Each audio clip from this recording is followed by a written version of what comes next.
হাইলাকান্দি শহরের ফুটপাত ও রাস্তা দখল করে ব্যবসায়িক সামগ্রী রাখার প্রবণতা বন্ধ করতে কঠোর পদক্ষেপ গ্রহণ করেছে হাইলাকান্দি পুরসভা।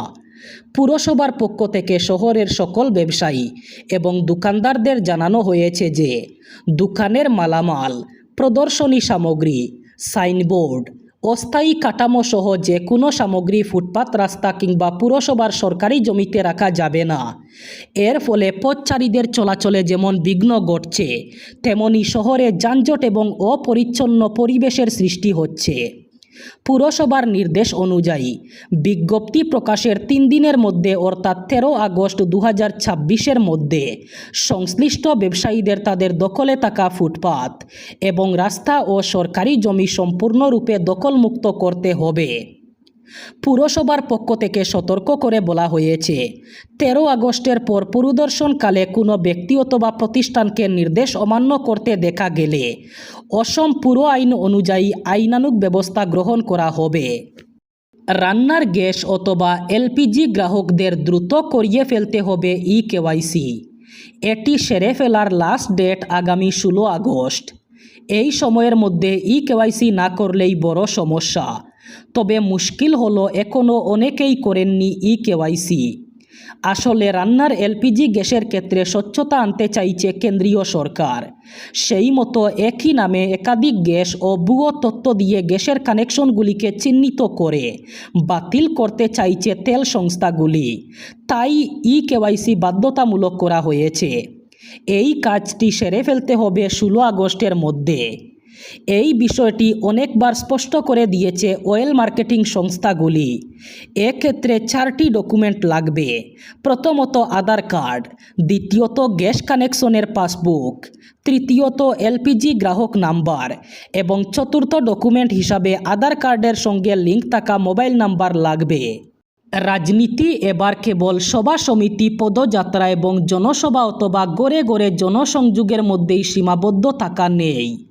স্মার্টফোন এবং সোশ্যাল মিডিয়ার যুগে রাজনৈতিক নেতার জনপ্রিয়তা এবং জনসংযোগের এক গুরুত্বপূর্ণ মাপকাঠি হচ্ছে ফেসবুক, ইনস্টাগ্রাম এবং ইউটিউবে অনুসরণকারী অথবা ফলোয়ারের সংখ্যা। মধ্যপ্রদেশের বিজেপির একজন বিধায়কের বক্তব্যে এই নতুন রাজনৈতিক ধারণাটি নিয়ে ব্যাপক চর্চা শুরু হয়েছে। বিজেপি বিধায়ক মহেন্দ্র যাদব দলীয় কর্মী সকলদের সোশ্যাল মিডিয়া সক্রিয়তার উপর বিশেষ গুরুত্ব আরোপ করার জন্য ফলোয়ারের সংখ্যা নির্ধারণ করার কথা বলেছেন। মহেন্দ্র যাদবের বক্তব্য অনুযায়ী মণ্ডল সভাপতির জন্য সোশ্যাল মিডিয়ায় 25,000 ফলোয়ার থাকা প্রয়োজনীয় বলে মন্তব্য করেন তিনি।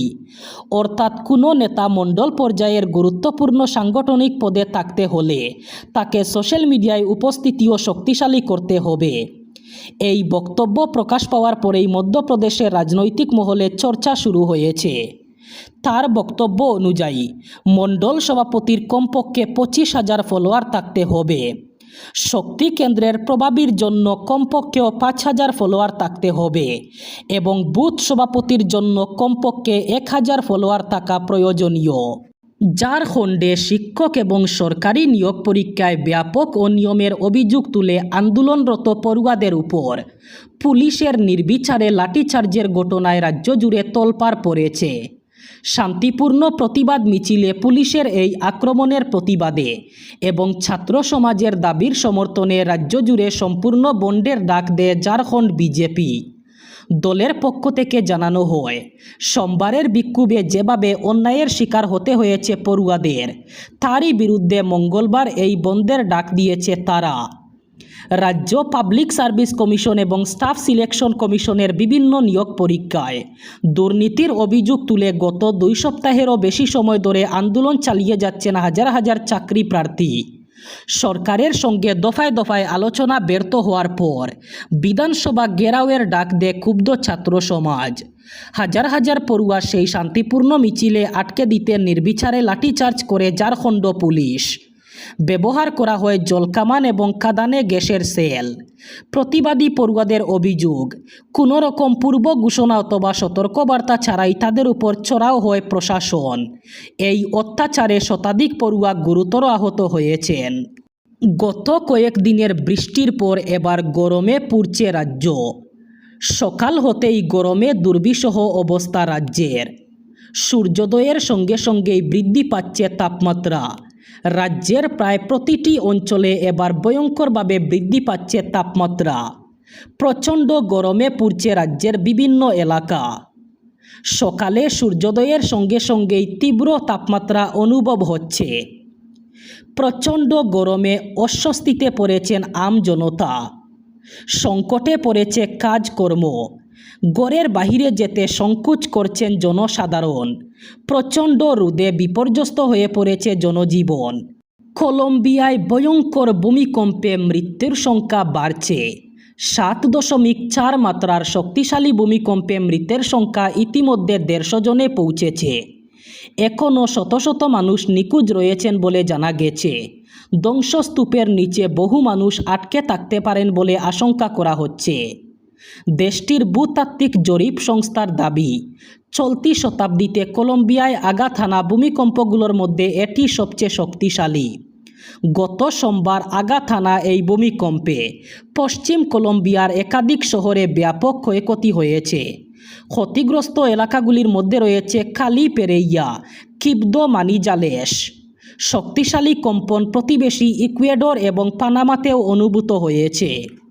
পাহাড়ের সৌন্দর্য দেখতে ঘুরতে যাওয়া ব্যক্তিরা সাবধান। রাস্তার ধারে উনুন জেলে রান্না খাওয়া দাওয়া শেষে যত্রতত্র আবর্জনা ফেললে এবার ক্ষতিপূরণের মুখোমুখি হতে হবে। এবার ডিমা হাসাও জেলা প্রশাসন কঠোর নির্দেশিকা জারি করেছে।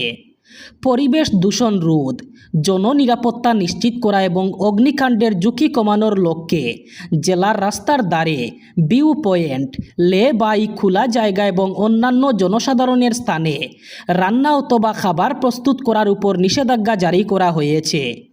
ভারতীয় নাগরিক সুরক্ষা সংহিতা 2023-এর 163 দ্বারা জারি করা নির্দেশে ডিমা হাসাওয়ের জেলা ম্যাজিস্ট্রেট তথা জেলা সড়ক নিরাপত্তা কমিটির চেয়ারম্যান গায়ত্রী দেবীদাস হাইলিঙ্গে জানিয়েছেন, নিষিদ্ধ এলাকায় রান্না অথবা খাবার গরম করার জন্য এলপিজি সিলিন্ডার, কেরোসিন অথবা কয়লার চুলা, জ্বালানি কাঠ, বারবিকিউ গ্রিল সহ কোনো ধরনের আগুন জ্বালানোর সরঞ্জাম ব্যবহার করা যাবে না। পবিত্র রবিউল আউয়াল মাস উপলক্ষে কাছাড় জেলায় 12 দিন ব্যাপী ঈদে মিলাদুন্নবীর মহফিল আয়োজনের সিদ্ধান্ত নিয়েছে কাছাড় জেলা আহলে সুন্নত ওয়াল জামাত। এই উপলক্ষে বিভিন্ন কর্মসূচি নিয়ে শিলচরের মেহেরপুর পূর্বকান্দি জামে মসজিদে সংগঠনের এক জরুরি সভা অনুষ্ঠিত হয়। কাছাড় জেলা আহলে সুন্নত ওয়াল জামাতের সভাপতি মাওলানা মুফতি আফাজউদ্দিনের সভাপতিত্বে সভায় জেলার বিভিন্ন প্রান্ত থেকে সংগঠনের দায়িত্বশীল কর্মী, শুভাকাঙ্ক্ষী এবং মুসলিম জনসাধারণ উপস্থিত ছিলেন। সভায় সিদ্ধান্ত নেওয়া হয়, পবিত্র রবিউল আউয়াল মাস উপলক্ষে কাছাড় জেলার বিভিন্ন মসজিদে 12 দিন ব্যাপী ঈদে মিলাদুন্নবীর মহফিল অনুষ্ঠিত হবে। এবার প্রাকৃতিক দুর্যোগের বলি উত্তরাখণ্ড। উত্তরাখণ্ডের দুর্গম সীমান্তবর্তী নীতি উপত্যকায় মেঘভাঙ্গা বৃষ্টির জেরে ব্যাপক ধ্বংসযজ্ঞের সৃষ্টি হয়েছে। প্রবল জলস্রোতে একাধিক গাড়ি ভেসে যাওয়ার ভয়াবহ দৃশ্য ধরা পড়েছে ক্যামেরায়। আকস্মিক জলস্রোতের তীব্রতায় উপত্যকার একটি সেতুও ভেসে গেছে। ফলে দুর্গম ওই সীমান্ত অঞ্চলের যোগাযোগ ব্যবস্থা কার্যত বিপর্যস্ত হয়ে পড়েছে। প্রকাশ্যে আসা ভিডিও ফুটেজে দেখা যাচ্ছে প্রবল বেগে ছুটে আসা জল গাড়ি, পাথর ও বিভিন্ন ধ্বংসাবশেষ সঙ্গে নিয়ে এগিয়ে যাচ্ছে। প্রাকৃতিক দুর্যোগের তীব্রতা এবং ক্ষয়ক্ষতির ব্যাপকতা স্পষ্ট হয়ে উঠেছে ওই দৃশ্যগুলিতে। সেতু ভেঙে যাওয়া এবং রাস্তা ক্ষতিগ্রস্ত হওয়ায় উপত্যকার বেশ কিছু এলাকার সঙ্গে যোগাযোগ বিচ্ছিন্ন হয়ে পড়ার আশঙ্কা দেখা দিয়েছে। দুর্গম এলাকায় আটকে পড়া মানুষদের কাছে পৌঁছানো এবং জরুরি পরিষেবা সরবরাহ নিয়েও উদ্বেগ বাড়ছে।